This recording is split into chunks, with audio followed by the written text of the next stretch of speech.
Bonjour tout le monde, c'est The Real Wakazi, bienvenue dans cette nouvelle vidéo. Aujourd'hui on se retrouve pour le 24e épisode de la série Strange Game qui va porter sur Anemoia Police. Anemoia Police est un jeu développé par une seule personne, Andrew Quist. Il est tout seul à travailler sur ce projet et a sorti une première version du jeu sur itch.io en 2020. Pour ceux qui savent pas, itch.io c'est un site qui permet aux créateurs indépendants de poster leurs jeux vidéo pour la somme qu'ils souhaitent. Bien souvent, comme on va le voir d'ailleurs aujourd'hui avec le jeu qu'on va analyser, ce sont des bêtas de jeux plus gros qui sont publiés sur le site afin de récolter de l'argent pour financer le projet. Pour Anemoia Police par exemple, la bêta était au prix de 8,99€. Mais aujourd'hui, on va surtout s'intéresser à la version complète du jeu sortie sur Steam, Anemoia Police Chapter 1. Car en effet, fin 2022, le créateur du jeu annonce que ça y est, le jeu va sortir sur Steam et qu'on peut déjà l'ajouter à sa wishlist. Puis le jeu sort officiellement en mars 2023 pour la somme de 8,79€. Bien, maintenant parlons du jeu. Le jeu est vraiment très beau en termes de graphisme pour un jeu indépendant développé par une seule personne et je trouve ça absolument magnifique. Il se base d'ailleurs sur l'esthétique des liminal space ou espaces liminaux en français. Alors pour ceux qui savent pas, les espaces liminaux c'est une mode qu'il y a eu sur internet qui consiste en des photos vides la plupart du temps. Ça peut donner des impressions de déjà vu, certaines personnes peuvent par exemple penser être déjà allées à cet endroit. La plupart du temps, ce sont des endroits familiers comme des couloirs, des bureaux, des endroits où il est censé y avoir du monde. Sauf que dans les espaces liminaux, ces endroits sont toujours vides, sans personne. Ça donne donc une impression assez étrange qui peut même mettre mal à l'aise certaines personnes. Mais ce qui nous intéresse, c'est surtout l'aspect de nostalgie que peuvent ressentir certaines personnes en voyant ces photos. Personnellement, l'esthétique des liminal space marche extrêmement bien sur moi et me tient un petit peu à cœur, c'est pour ça que je voulais vous en parler aujourd'hui. Et c'est aussi pour ça que j'étais extrêmement hypé à la sortie du jeu. Vous connaissez aussi probablement les backrooms qui est inspiré justement de l'esthétique des espaces liminaux. Les backrooms seraient un endroit avec une géométrie non linéaire dans lequel on pourrait tomber si on réussissait à traverser la réalité, un petit peu à la manière d'un jeu vidéo, comme si l'on traversait les textures. C'est un immense labyrinthe constitué majoritairement de couloirs avec plusieurs étages, dont l'étage le plus connu est l'étage 0. Vous en avez très probablement déjà entendu parler, ou vous avez peut-être probablement déjà vu cette photo. C'est donc cette photo qui a inspiré d'ailleurs le mythe des backrooms. Mais enfin bref, je vais pas m'étendre sur les espaces liminaux ni sur les backrooms parce que je suis tellement fan du sujet que je pourrais en faire une vidéo entière. Ceci dit, je vous mettrai dans la description une très bonne vidéo de Feldup sur les espaces liminaux et sur les backrooms si vous voulez en savoir un petit peu plus. Parce que je dois dire que j'ai vraiment effleuré le sujet mais que c'est super intéressant. Donc revenons-en à Anemoia Police. Dans Anemoia Police, on est vraiment dans cette esthétique qui moi me touche beaucoup. Alors je tenais juste à faire une petite précision, Anemoia Police a bien la même esthétique que les backrooms mais c'est pas pour autant qu'elle a le même univers. Anemoia Police a vraiment son univers avec son histoire propre.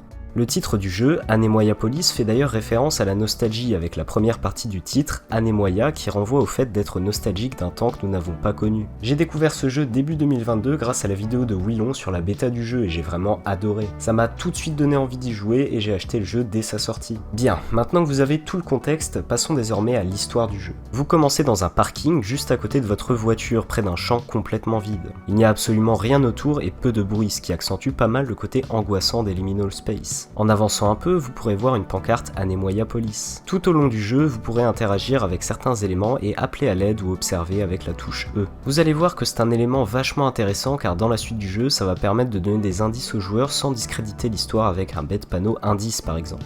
Enfin bref, pour en revenir à l'histoire, vous approchez du panneau et vous voyez une sorte de machine étrange non fonctionnelle. Vous vous approchez et vous voyez qu'elle est reliée à une sorte de générateur par un long câble. Vous vous en approchez lorsqu'une trappe s'ouvre sous vos pieds et vous tombez dans le monde d'Anemoia Police.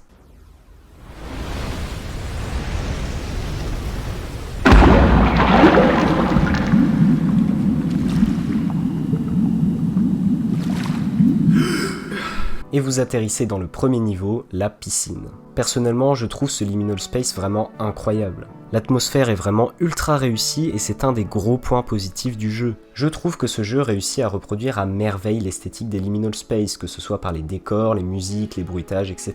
Mais on reviendra là-dessus en fin de vidéo. Le principe du jeu est assez simple, vous devez réussir à vous échapper. Le cœur du gameplay consiste majoritairement en de l'exploration des labyrinthes mais aussi des énigmes. D'ailleurs, petit disclaimer, je préviens que je vais un petit peu spoiler le jeu, pas tout non plus, mais quand même une bonne partie.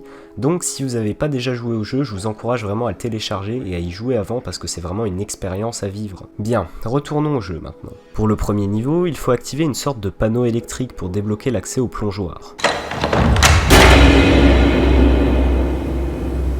Ensuite, il faut retourner la planche pour pouvoir aller de l'autre côté et continuer. Le jeu va pas mal se baser sur des énigmes de ce type et je trouve ça vraiment sympa. On arrive ensuite dans une autre piscine avec encore une fois une atmosphère très réussie. On va ensuite arriver dans ce qui ressemble à des vestiaires avec les toilettes, des casiers et des douches. Ici c'est un premier petit labyrinthe dont on sort assez vite, on va dire que c'est une sorte de petite mise en bouche. Vous pourrez interagir avec beaucoup d'éléments, mais il y a certains objets que vous pouvez collecter. Vous trouverez par exemple des tickets tout au long du jeu qu'il est important de ramasser pour la suite. Mais à ce moment-là, vous savez pas vraiment à quoi ils servent, juste vous en trouvez de temps en temps comme ça. Ensuite, vous arrivez à un ascenseur car les portes de sortie autour sont fermées et l'ascenseur vous emmène au centre d'Anemoia Police. Vous arrivez dans ce qui ressemble à un mix entre un centre thermal et un aéroport avec cette musique juste incroyable.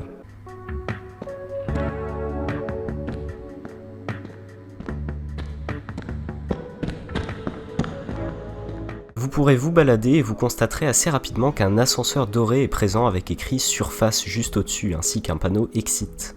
Évidemment, vous ne pouvez pas y aller tout de suite car le jeu vous dit que vous devez d'abord activer 5 autres ascenseurs. En vous promenant, vous allez vite découvrir que l'ascenseur par lequel vous êtes arrivé est resté là et qu'il y a à côté 5 ascenseurs fermés que l'on ne peut pas prendre. En bas, vous découvrirez encore plein d'ascenseurs, ce sont ceux-là qu'il faut activer. Mais pour ça, il faut des tickets pour pouvoir les débloquer. Il est donc obligatoire d'en avoir et si vous n'en avez pas, eh bien vous devrez vous promener dans le centre pour espérer en trouver par terre ou refaire les niveaux précédents pour pouvoir en trouver. Maintenant, je vais vous faire une petite visite d'Anemoia Police en vous montrant mes niveaux préférés, pas tous non plus parce que ça serait trop long sinon.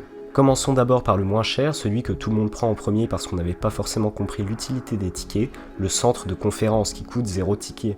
Le principe est assez simple, vous prenez l'ascenseur et vous arrivez dans le niveau. Le but est d'explorer et de chercher des tickets puis de trouver l'ascenseur de sortie. Ce niveau est plutôt cool même si c'est pas forcément mon préféré. J'aime bien la façon dont il est construit avec le sol qui change en fonction de notre avancement dans le niveau et la petite musique qu'on entend de temps en temps.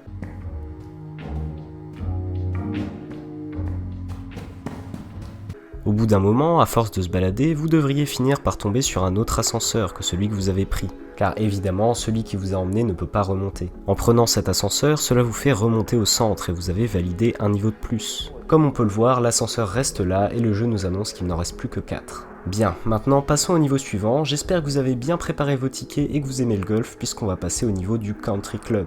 Ce niveau coûte 20 tickets et est assez simpliste mais je l'aime bien malgré tout. Je trouve l'ambiance globale très réussie comme toujours. Au niveau du gameplay, ici on n'est ni sur une énigme ni sur un labyrinthe. Il s'agit d'une petite pièce avec un mini-golf et plusieurs trous. On peut commencer à jouer à partir du trou numéro 2, plus on s'approche de la balle, plus le coup sera fort lorsque l'on clique.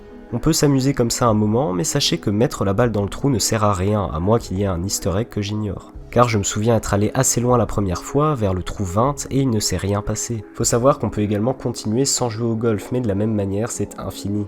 Après avoir progressé un peu, vous pouvez aller vers le panneau Exit pour revenir à la pièce principale et aller vers l'ascenseur qui aura changé par rapport à celui qui vous a emmené. Et voilà un ascenseur de plus que 3 désormais pour aller à la surface. Bien, passons désormais à mon niveau préféré, la piscine labyrinthique comme j'aime l'appeler, ou le Family Tropical Resort qui coûte 100 tickets. D'ailleurs, comme j'ai dit précédemment, si vous n'avez pas assez de tickets, vous pouvez essayer de refaire les niveaux précédents, comme par exemple le centre de conférence, pour pouvoir en chercher d'autres. Mais vous pouvez également vous balader dans le centre principal pour espérer en trouver par terre. Les tickets apparaissent aléatoirement, ce qui fait qu'il est peu probable qu'ils réapparaissent au même endroit où vous en avez trouvé précédemment. C'est donc plutôt cool parce que ça pousse vraiment le joueur à explorer et à fouiller le niveau de fond en comble. Et étant donné que l'exploration est vraiment au cœur du jeu, c'est vraiment cool comme système. Sinon, pour en revenir au niveau, comme j'ai dit précédemment, certains niveaux se basent sur des énigmes, mais certains sur des labyrinthes. Ce que j'adore avec ce niveau, c'est que c'est vraiment le plus complet de tous, il est composé d'énigmes, de labyrinthes, mais aussi de ruses. Par exemple, il y a un sous-niveau dans lequel il faut réussir à s'échapper en escaladant certains toboggans, un peu à la manière du premier niveau, mais en mieux. Aussi, dans ce niveau, on pourra remarquer un changement assez important dans le gameplay, mais je vais pas tout vous dire ici. Sachez seulement que c'est également le niveau le plus long. Il regroupe énormément d'ambiances et de décors différents, ce qui en fait mon niveau préféré. Je ne vais donc pas vous spoiler tout le jeu parce que c'est vraiment une expérience à vivre. Bien, je vais pas m'étendre plus sur les niveaux du jeu parce que je pourrais en parler pendant des heures, mais je tenais à faire quand même une mention spéciale pour le niveau du cinéma qui a des ambiances ainsi qu'un gameplay absolument incroyable. Bien, je me doute que vous voulez savoir maintenant ce qui se passe lorsque tous les ascenseurs sont remontés, et bien on va voir ça tout de suite. Tout d'abord, l'ascenseur principal ne voudra pas monter en disant qu'il manque un niveau. En descendant, vous pourrez constater qu'en effet, un nouvel ascenseur est apparu avec un panneau complètement noir. Ce niveau final est extrêmement court avec une ambiance absolument glaciale. Une fois l'ascenseur de sortie trouvé, on remonte, l'ascenseur vers la surface est désormais accessible. On croit être sorti de cet endroit lorsque soudain...